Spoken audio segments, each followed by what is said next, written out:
because Jonas has given us the bird's eye view of the achievements of PPAD and where the problem started with and how it was addressed to make sure that there is that balance in the partnership between Europeans and Africans, researchers, public sector, and farmers. And so now we are going to the panel discussion, and this is the most important. Okay, all the other parts are important, but this is one of our important sections in today. And we have three gentlemen that have been with PayPad from the beginning. And because their achievements are a lot, I'm not going to try to introduce them, but the technical people will help cut and paste their achievements in the chat. So, but I will just say something little about each one of them.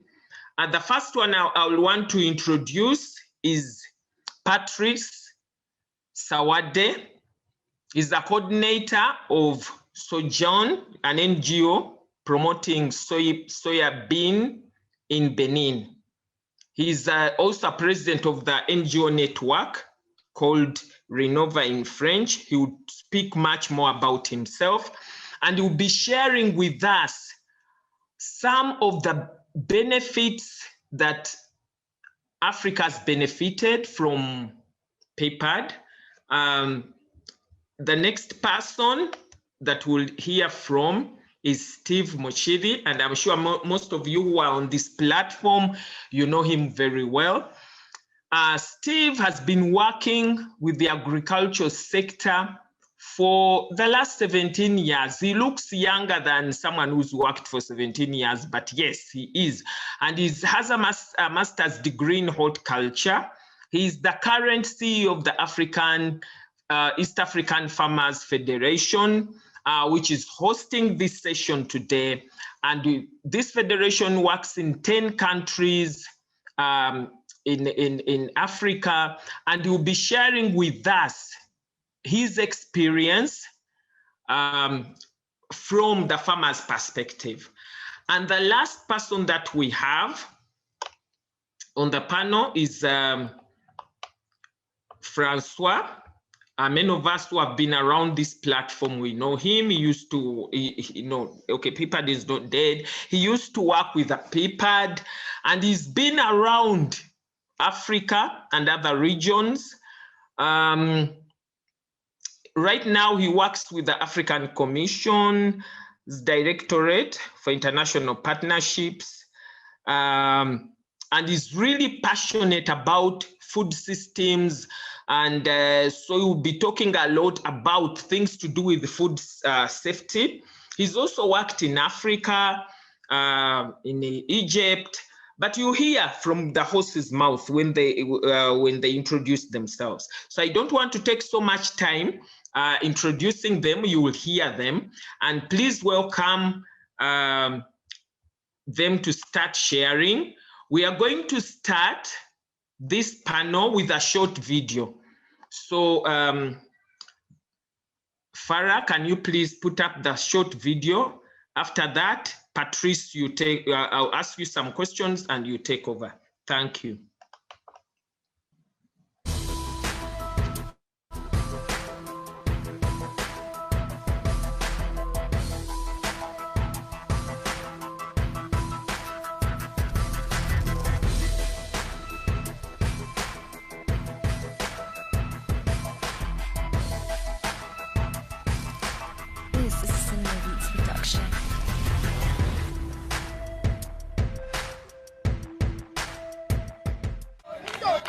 Saklo, a few kilometers from Abomey. That morning, the EV of the official project closer, women soybean processors, welcomed the member of the Consortium Soja du Benin and PayPad delegation.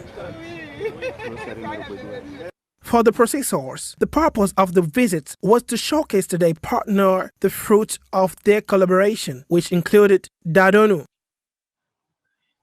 and stabilize soy milk. For 3 hours, they proved the mastery of improved soybean processing technology developed together with the members of the Consortium Soja du Benin. Soy milk production begins with sorting and washing of soybeans.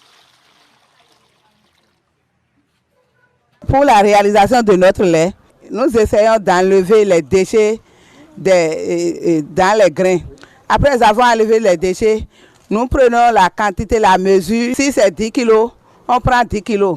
Nous écrasons les 10 kg dans notre moulin. On essaie de diviser ça par 2 pour que la peau puisse s'enlever. Après avoir enlevé, nous trempons ça dans l'eau. The seeds are soaked for about 12 hours to facilitate the hulling and milling.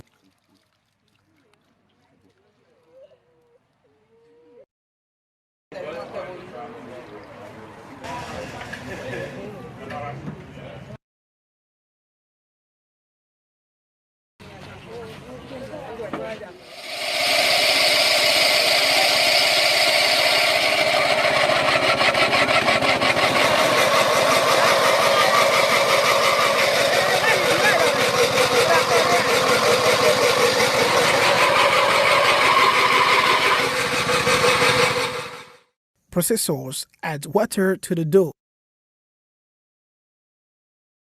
Mix and filter the mixture to obtain juice or raw soy milk. The juice is boiled.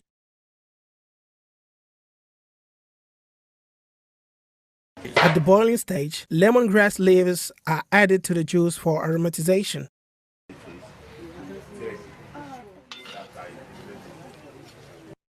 At the same time, processors sterilize the bottles that will contain the milk and the capsules. A few minutes later, the milk is boiled.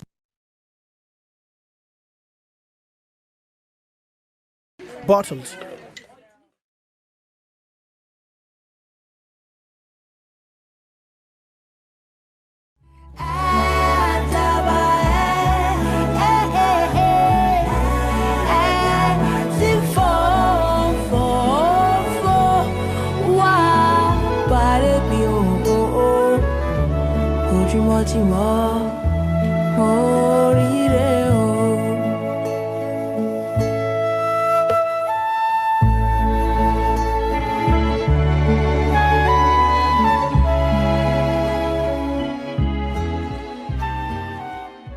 But the processors will take one last precaution: subject the bottles and the content to pasteurization in its sterilizer.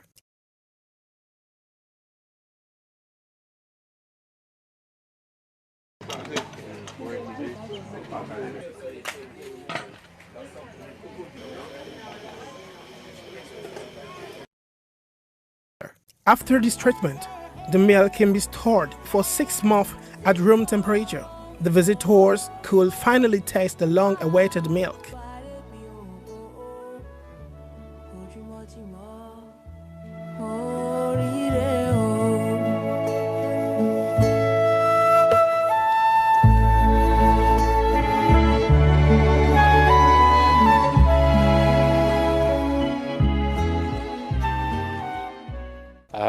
J'ai pu tester le lait de soja, stérilisé, stabilisé, aromatisé. J'étais intéressé parce que c'était appétissant, c'est assez encourageant. Thank you very much for that video. And now, Patrice, as you build on the story of that video, can you please shed some light on what factors in the partnerships with PayPad were enabling for you as a private sector actor and those that were challenging? OK. Merci, Madame Monica. J'espère que tu es bien revenue. Mon nom, c'est Patrice Sewade. Je suis coordonnateur de Sojagno. Sojagno est une organisation du secteur privé qui travaille depuis une dizaine d'années sur les chaînes de valeur du soja au Bénin et en Afrique de l'Ouest. Nous étions tous en train de rechercher des solutions aux problèmes des parties prenantes, des transformatrices et des producteurs du soja quand nous avons découvert un appel de PayPad qui voulait que les acteurs, multi-acteurs, chercheurs, et institutions de recherche, secteur privé, et ONG et OPA se mettent ensemble pour relever les défis, pour lever les contraintes qui se posent au secteur d'activité dans lequel ils sont. Et Sojanyo a pris le lead de cet appel et a formulé une proposition de projet à PayPad pour mettre en place un consortium, donc qui a été dénommé le consortium Soja du Bénin. Ce consortium implique les institutions de recherche comme l'Institut national de recherche du Bénin, INRAB, et l'Université d'Amérique-Calavi, donc la Faculté des sciences agronomiques, et les organisations des producteurs agricoles, notamment la FUPRO Bénin, et les institutions, à mobiliser des institutions internationales de recherche, notamment l'Université de Wageningen aux Pays-Bas et l'Institut d'agriculture tropicale du Portugal, ISA Lisboa.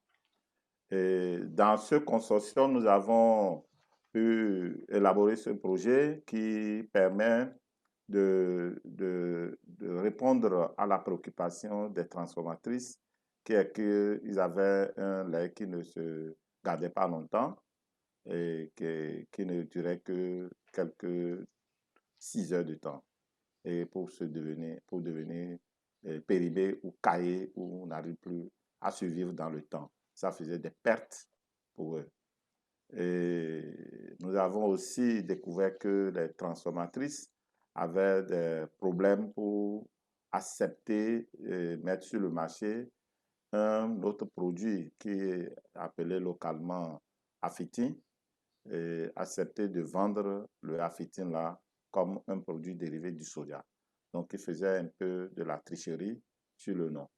Et lorsque la recherche universitaire, la recherche agronomique avec les producteurs, nous sommes mis ensemble, nous avons décidé de corriger les dysfonctionnements qui sont dans le processus de transformation de ces femmes et de révéler le potentiel que le soja a à ne plus le cacher comme un ingrédient utilisé dans les produits alimentaires. Et c'est ça qui nous a amené à mettre au point avec ces institutions le lait stabilisé du soja, où on peut avoir le lait qui a une durée de vie de plus d'un an, de plus de 12 mois. On est parti d'abord de 0 mois à 6 mois et aujourd'hui, la recherche s'est poursuivie et nous avons le lait stabilisé qui peut être gardé pendant 6 mois. Nous avons pu mettre au point une autre technologie qui était la contrainte des utilisateurs comme les transformatrices, c'est le dadonou de soja qui est aujourd'hui un exhausteur de goût et bien utilisé et bien consommé par les population. Donc, cette transformation, elle est mise au point par les femmes avec l'appui de la recherche. Et ça, c'est le financement reçu de PayPad à travers les fonds compétitifs de recherche. Ces fonds compétitifs nous ont permis de lever ces contraintes et de faire des publications, de former des étudiants, de former au moins 5 masters sur ces innovations et de faire plusieurs publications scientifiques. Et cela nous a amené à faire beaucoup de déplacements et à faire déplacer les transformatrices, les utilisateurs, pour aller faire des expositions au niveau international, même à présenter les dérivés de ce produit-là à la Journée européenne du développement il y a 3 ans et à présenter à la semaine, au Salon international de l'Afrique de l'Ouest qui se tient au Sahara en Côte d'Ivoire. Ces résultats ont amené l'association Sojanyo et son secteur privé qui est derrière à apporter une solution non seulement aux transformatrices, mais au secteur privé et à l'économie locale. Aujourd'hui, ces femmes, ces braves femmes, font de grandes productions, qui livrent sur les différents marchés, livrent dans les cantines scolaires pour permettre aux enfants qui sont en situation alimentaire de l'école de consommer les produits dérivés du soja et de fortifier leur état nutritionnel avec les protéines du soja, les protéines à base du soja. C'est un grand défi que nous avons pu relever avec PayPad et nous ne pourrons jamais cesser de dire merci à PayPad et à tous ses partenaires qui ont mis à notre disposition le potentiel de collaboration, le potentiel de résultats que nous allons continuer par vendre pendant toute notre durée de vie. Merci.